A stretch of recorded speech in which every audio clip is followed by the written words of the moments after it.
invitado, el que te tratará de explicar cuáles son las implicancias, es Adrián Ramos, es economista, es director, ¿sí? Subdirector del Instituto de Investigaciones Interdisciplinarias de Economía de la Universidad de Buenos Aires. Así es. Afiliado radical, participaste, bueno, ahora estás asesorando a los candidatos, a los precandidatos en realidad del partido. Te vamos a pedir que les expliques esto. ¿Qué hay de bueno o qué hay de malo en estas decisiones que se han tomado? ¿Qué nos queda esperar?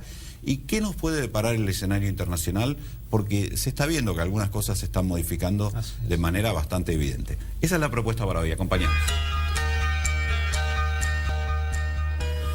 Adrián, ¿escuchaste la presentación? ¿Algo que quieras aportar al respecto o si querés retrucar algo o decir algo al respecto? De la presentación que vos estuviste haciendo hay un hecho que hay que destacar, que son los cambios que vos adelantabas respecto a la evolución de la economía internacional y que uno empieza a ver ya como más consolidados, ¿no? Hay algunos datos que vale la pena traer ahora. Por ejemplo, el primero es la economía argentina entre el año 2002 y el año 2007 tuvo un crecimiento en sus exportaciones de casi 16% por año, de los cuales ese 16% se repartió, unos 10% fueron precios, aumento de precios. Eso te iba a preguntar, cuando decías 16, ¿qué decías? Digamos, porque hubo bastante que fue precios. Así es, y un 6% cantidades. En cantidades. Desde el 2007 al 2013, es decir, esos 7 años, las cifras cambiaron mucho. Por un lado, la economía, las exportaciones argentinas crecieron el 6,5%, de los cuales... Contra 16, habías dicho. Sí, casi 17%. O sea, casi un ritmo 3 veces menor. Así es.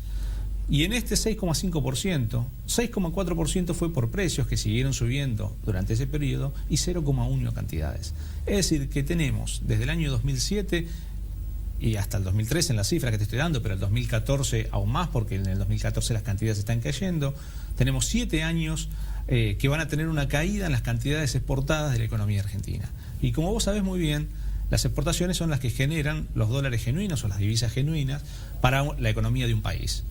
Ese es un punto notable, es decir, que no viene con los cambios de precios de esos últimos tiempos, sino que ya viene arrastrándose desde antes y que se presenta como un desafío para la economía argentina en el futuro, digamos. Ese es el punto que más te preocupa de cara al futuro, digo, porque la sensación es que el gobierno no ha tomado nota de esto, digamos, de este cambio en el escenario internacional. De hecho, se aferra, estamos viendo un proceso de depreciación de las monedas latinoamericanas importante, del real, por ejemplo, que según los propios números oficiales explica el 37% de la competitividad de nuestra moneda. Si vos agarrás el índice de tipo de cambio multilateral real del Banco Central, te dice 36% tenemos que estar mirando a Brasil. Y sin embargo, parecen no estar mirando esta situación, más allá de que, como Brasil viene de un proceso electoral, esto puede estar un poco influido y tal vez haya que dejar que decante.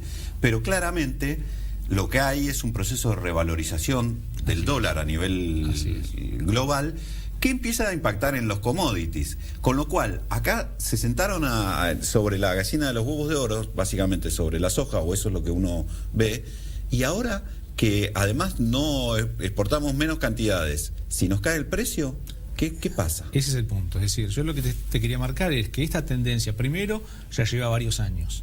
Segundo, se ve agravada con los cambios en la economía internacional de los últimos tiempos. Por un lado, la caída en el precio internacional del principal producto de exportación de la Argentina, que es la soja, que tuvo una caída abrupta, casi 30% en relación un año contra otro.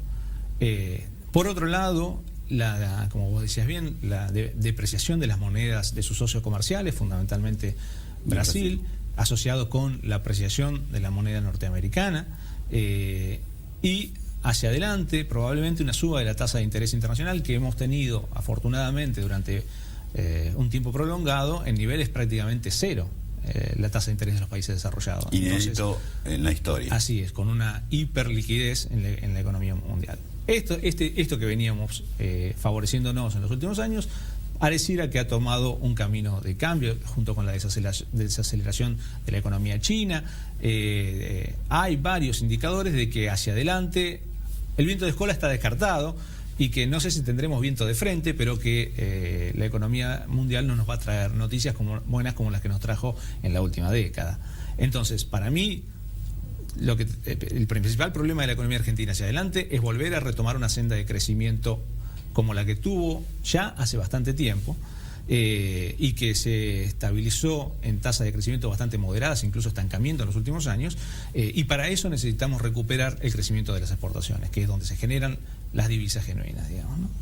Pero ¿cómo se hace para generar un aumento de las exportaciones en este contexto? Mirá, ¿cuánto incide la variante cambiaria? Porque si no, obviamente lo que te van a decir es, vos estás proponiendo una devaluación, estás yendo contra los salarios de los trabajadores, te van a venir con esta cantinela que tiene su costado verdadero, tiene su parte de verdad, pero tampoco explica todo, digamos, porque la competitividad de un país no es solo la moneda.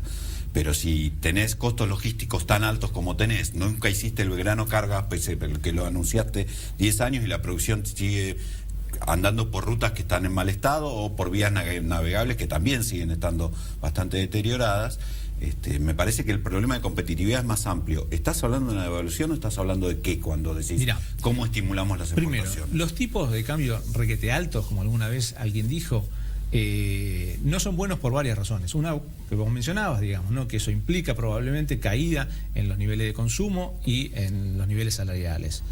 Por otro lado, es difícil que se sostengan durante mucho tiempo, porque la propia dinámica de la economía va a hacer que tienda hacia una apreciación y por lo tanto ese tipo de cambio real no sea sostenible en el largo plazo. No son recomendables los tipos de cambio requete altos. Pero es lo que nos pasó después de la crisis de la implosión de la convertibilidad. Así es, pero tampoco son recomendables, y la historia argentina así lo demuestra, el atraso cambiario persistente. Hemos tenido crisis en el pasado asociadas con atrasos cambiarios e incluso que impidieron probablemente que se consolidaran algunas exportaciones o sustitución de importaciones en algunos casos, y estamos repitiendo, lamentablemente en los últimos tiempos, un proceso similar. La economía argentina va apreciando su moneda sostenidamente en los últimos tiempos porque la estrategia gubernamental es tratar de utilizar el ancla cambiaria para frenar la suba de precios, que hasta ahora la verdad es que le ha dado poco resultado, pero esa ha sido la estrategia y aparentemente ha sido una estrategia que van a continuar en los próximos tiempos, ¿no? Porque la impresión que uno tiene es que la apreciación del tipo de cambio va a continuar al menos hasta que tengamos elecciones el año que viene. Entonces tu principal preocupación tiene que ver con eso, que no están leyendo bien el cambio en el escenario internacional, sí, y eso puede agravar los desequilibrios de la economía local. Así es, y por otro lado, yendo al punto de las exportaciones que vos me habías mencionado antes, lo cierto es que hubo políticas sectoriales terriblemente dañinas en ese tema. Sin ir más lejos, el caso del trigo, de la carne, de los lácteos, han demostrado que a través de controles... Éramos el tercer exportador de carne. Así es. Y ahora estamos en el 7º, 8º lugar y entonces, con mala calidad además. Ahí tenés un conjunto de actividades que si vos lográs restablecerlas desde un punto de vista regulatorio y macroeconómico, tienen un dinamismo que les permitiría potenciarse y por lo tanto ayudar en conseguir esas divisas que están necesarias son hoy para la economía argentina. Ahora, te estás apartando del discurso general del consenso de economistas que dicen el principal problema de esta economía es la inflación o el déficit fiscal, o van por otro lado. Vos empezás por el tema de recuperar nuestra competitividad, por digamos, ir reinsentándola en el comercio internacional. Es que yo creo que lo que hay que recuperar es la tasa de crecimiento de la economía y eso está para asociada, eso necesitas dólares. Y para eso está asociada a recuperar la generación genuina de divisas, porque uno puede endeudarse, tomar crédito, pero tampoco uno tiene que convertir eso en un problema más adelante, y por lo tanto lo que necesita es que aumente las exportaciones. Entonces, para retomar el crecimiento necesitamos impulsar las exportaciones. Por supuesto, como vos mencionás recién, la inflación es un problema muy grave porque trae, por un lado, cuestiones distributivas, por otro lado, digamos, negativas, por otro lado, trae asociados problemas de horizonte a la economía, porque cuanto la inflación se vuelve más alta y por lo tanto más volátil, los horizontes de la toma de decisiones se van acortando, y eso genera problemas de financiamiento. No es para quitarle peso a la cuestión inflacionaria, pero yo creo que la cuestión inflacionaria, uno la puede corregir, puede terminar yendo a una estabilización en un periodo de tiempo, pero lo cierto es que si no recupera el crecimiento de largo plazo a través de un aumento de sus exportaciones, todos son parches que no tienen una solución definitiva, digamos. En los últimos años te escuché varias veces repetir un concepto que me gustaría que le expliques al televidente. Vos decías que más que un problema de inflación, esta economía tiene un problema de precios relativos. ¿Qué querés decir con eso? Explícaselo bien al televidente. Esto es muy sencillo. Durante un periodo largo, primero, digamos, está asociado con cuál fue la estrategia antiinflacionaria que siguió el gobierno. Por un lado, primero el gobierno negó las cifras de inflación, y bueno, aún hoy todavía, digamos, hay algunos que la niegan, digamos, ¿no? Sí, pero las dibujó grotescamente. A través eso quedó tan claro que... la desarticulación del INDEC, etcétera, etcétera. Consecuencias que todavía estamos pagando, digamos, ¿no? De hecho, no conocemos cuáles son los precios que mide el INDEC, porque no se publican todavía. Por supuesto. No te dice cuánto sale el pan para el INDEC. Vos antes podías verlo. Esto viene bien recalcarlo, porque la gente parece que no se olvidó. Pero en 2008 vos entrabas a la base de datos del INDEC y decías, bueno, la lata de tomate la midió en tanto. Y podrías decir, bueno, ¿dónde la habrán visto? Pero sabías que había una base de datos que era transparente. Ahora ni siquiera tenés acceso a ella. Así es, sí. Eso todavía es una cuenta pendiente y seguramente va a ser un desafío también para el próximo gobierno. Pero digamos, volviendo, el gobierno inicialmente negó las cifras a través de estos mecanismos que estamos diciendo. Después, como eso no le funcionó, lo que tuvo que hacer es utilizar los subsidios para tratar de compensar el aumento de los precios. Después pasó a la utilización del tipo de cambio como ancla, a trazar el tipo de cambio, y después se metió en, bueno, los esquemas de estos de precios controlados, digamos, ¿no? Pero lo que quiero decir es que desde el 2010-2011, la utilización del tipo de cambio como mecanismo de ancla inflacionaria y por lo tanto atrasándolo, ha provocado una distorsión en los precios relativos, entre ellos el tipo de cambio y otro asociado, las tarifas asociadas a los subsidios, digamos, ¿no? Entonces, es muy fácil estabilizar una economía cuando no hay problemas de precios relativos, pero es muy difícil hacerlo cuando uno tiene que corregir eso en el marco de un proceso inflacionario.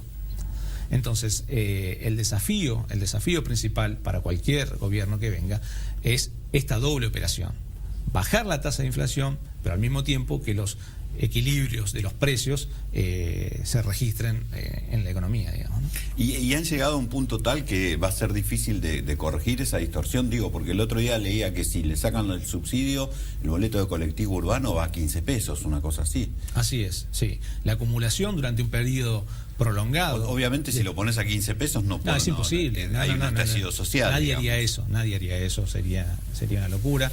Pero lo que estoy diciendo es que las políticas económicas han sido tan malas durante un periodo tan prolongado, que lo que han hecho es que acumular desequilibrios tan importantes que ahora no se pueden corregir de un día para el otro, que necesitan un tiempo para poder ser corregidos.